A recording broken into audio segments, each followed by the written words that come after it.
પણ ગોપાલભાઈ, સવાલ એ છે કે ક્યાંક ભાજપને ખાલી સૌરાષ્ટ્રથી જ વાંધો છે. સભા તો સૌરાષ્ટ્રની સાથે સાથે આદિવાસી પટ્ટામાં પણ થાય છે. ફક્ત ગોપાલ ઇટાલિયાને કેમ ટાર્ગેટ કરવામાં આવે છે? કેમ કે ગોપાલ ઇટાલિયા વિસાવદરમાં જીત્યો ને. ભાજપના આખા ગુજરાતના બુટલેગરો પ્રચારમાં આવ્યા હતા, આખા ગુજરાતના માફિયાઓ આવ્યા હતા, સાથે સાથે ધારાસભ્યો પણ આવ્યા હતા, સાથે સાથે બધા અનાજ માફિયાઓ અને તોડબાજો આવ્યા, એમની સાથે સાંસદો, આખી સરકાર આવી હતી ત્યાં.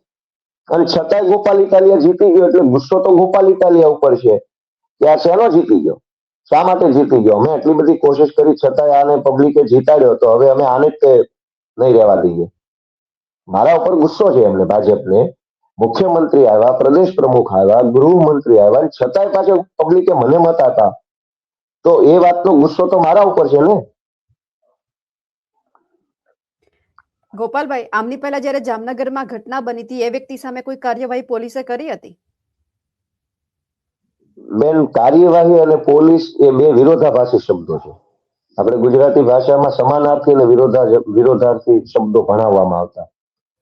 એમ કાર્યવાહી અને પોલીસ એ ગુજરાતી ભાષાના બે વિરોધાર્થી શબ્દો છે.